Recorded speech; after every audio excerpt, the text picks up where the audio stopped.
Bismillaahi Raxmaani Raxiim kulanti wanaagsan daawadayaal meel kastoo joogtaan kusoo dhawaada akhbaaraadka caalamka oo aad kala socotaan warbaahinta Caalam Media. Daawadayaal barnaamijkeena waxaad ku maqli doontaan xaaladda Gaza, dagaaladii ugu dambeeyay halka ay marayaan, khasaaraha Israa'iil soo gaaraya, iyo niyad-jabka dadka Israa'iiliyiinta ay ka qaadeen go'aamada Netanyahu oo kor sii kacaya. Israa'iil intee in le'eg ayay dagaalka sii wadi kartaa, khasaaraha ka soo gaaraya dhanka dhaqaalaha iyo ciidanka marka loo fiiriyo. Waa faallo barnaamijkeena aad ku maqli doontaan daawadayaal ee mar kale kusoo dhawaada Caalam Media 24. Haddaad nagu cusubta YouTube-ka subscribe noo saar, haddaad hore noola joogtana fiidiyoga noo sheer garee, like iyo commentina noo saar si bulsho badan aan u gaarno. Waxaan ku bilownay daawadayaal barnaamijkeena 117 maalmood kadib magaalada Gaza dagaaladii xoogganaa ayaa weli kasii soconaya. Israa'iilna si la mid ah masabidashada ay ku hayso hay'adaha qaramada midoobay ayay sii barbar wadaa. Hay'adda qaramada midoobay u qaabilsan qaxootiga iyo shaqada arrimaha bini'aadanimo ee ka soconaya magaalada Gaza ayaa ku dhawaaqday in lagu qasbay inay joojiso howlihii ay ka waday magaalada Khan Yunis oo ah magaalada labaad ee ugu weyn marinka Gaza.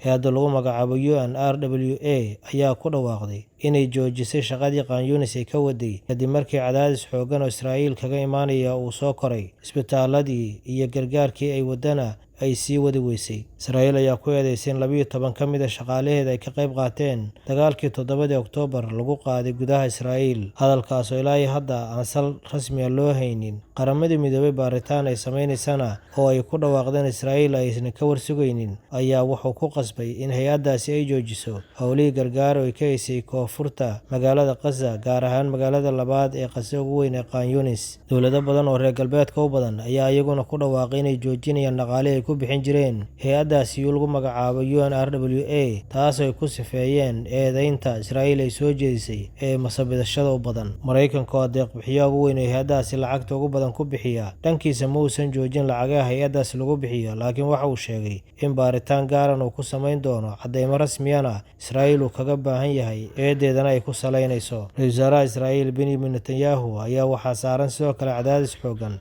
oo la xiriira sii wadida dagaalka iyo si la mid ah madax adayga uu ka muujinayo heshiisaadka loo soo bandhigayo. Dhowr soo jeedin oo ka yimid Masar, Qatar iyo hadda kii ugu dambeeyay oo dhanka reer galbeedka ka yimid ayaa la sheegay Benjamin Netanyahu inuu madax adeeg badan uu ka muujiyay, taas oo niyad-jabka qoysaska xubnahooda la haysta sii kordhisay. Dadka xubnahooda lagu haysto magaalada Gaza ee Xamaas gacanta ugu jira ayaana bilaabay inay weerar ku qaadaan fadhiyada baarlamaanka iyo golaha wasiirada Israa'iil. Kulan baarlamaanku uu ku yeelanayay magaalada Qudus ayaa la sheegay inay gudaha u galeen xubno ka mid ah dadka ehelkoodii lagu hayo magaalada Gaza, kuwaas oo dalbanaya in go'aan degdeg ah looga baahan yahay sharci-dejiyaashu inay qaataan si Netanyahu loogu cadaadiyo in go'aankiisa madax adayga uu bedelo. Dadka ayaa ku qaylinaya waa nagu filantahay intaasoo dhibaato ah, wiilasheena iyo gabdhaheena iyo ehelkeena meel kuma sheegno, go'aan qaata, arrintan wax ka qabta, dadkeena dib ha nala kugu soo celiyo. Waana cadaadisyada ugu dambeeyay ee Israa'iil gudaheeda ka imaanaya ee hogaamiyaha Israa'iil Netanyahu lagu hayo. Dhanka ilaa intee ayay Israa'iil dagaalka sii wadi kartaa marka loo fiiriyo khasaaraha xooggan ee soo gaaraya? Khasaaraha dhanka dagaalka, taangiyadii qaaliga ah oo la burburinayo, gantaal yar oo lacag badan aan ku fadhin lagu burburinayo, ciidamada oo dhimashadooda aad u kordhayso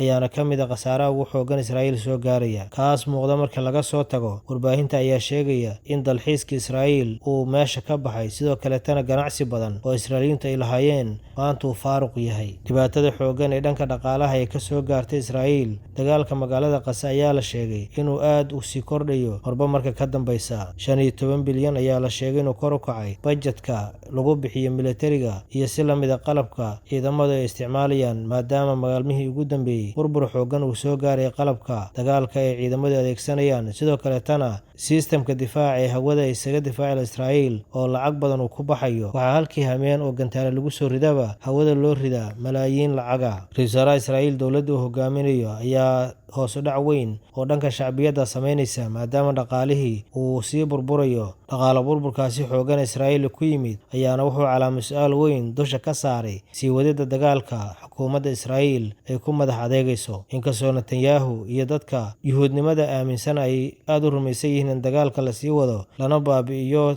Falastiiniyiinta, soo jeedino badan oo wasiirada qaarkood ay jeediyeen oo la xiriirtay nuclear lagu dhiftana xitaa miiska la soo saaray, haddana dadka kale Israa'iiliyiinta ma taageersan in dagaalku uu sii socdo, waxayna taageersan yihiin in dagaalka la joojiyo. Cadaadiska Netanyahu ka haysta saaxiibadiisa iyo gudaha ayaa waxaa la filayaa inuu sii xoogaysan doono maalmaha soo socda, iyadoo taa la raaciyay dhaqaale burburka Israa'iil soo wajahay. Waxaa la filayaa in dagaalku aanu Israa'iil dhankeeda kasii socon karaynin, waxayna u badan tahay in Israa'iil ay aqbali doonto dalabaadka imaanaya iyadoo ku gambanaysa dagaalkana sidaas isku dhiibi doonta. Daawadayaal, intaas ayaanu qodobkeena koobnaa kusoo koobaynaa. Intaan qodobkan la mid ah kulmayno waxaan kaga tagnaa sida ay nabadgelyo.